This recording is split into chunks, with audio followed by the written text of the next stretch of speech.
Hi friends, આજે હું ભૂલાઈ ગયેલી યાદોમાંથી એક યાદ તાજી કરવા આવ્યો છું. એ યાદ એવી છે કે એક બેન છે, બેન રિસાઈ ગયા છે આપણાથી. એ બેનનું નામ છે આમલીબેન, જેને આપણે ગોરસ આમલી કહેવાય. અહીંયા બતાવો, આ છે ગોરસ આમલી.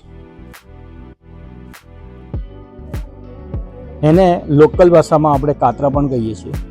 આ બેન રિસાતા મને કહે છે કે ભાઈ, હું હવે એકલી પડી ગયું છું.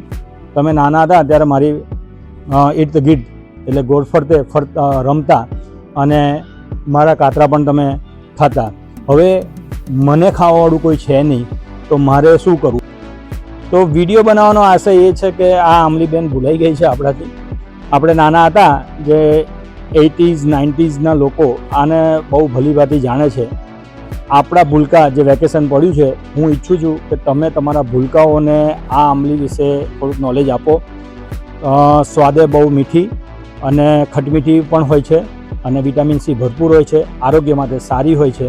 તો આપ સૌ મિત્રોને મારી નમ્ર વિનંતી કે ઘરની બહાર નીકળો, ટીવી અને મોબાઈલને બાજુમાં મૂકો અને આવું કંઈક ઝાડ દેખાય તો તમે એનો અચૂક લાભ લો. આવજો.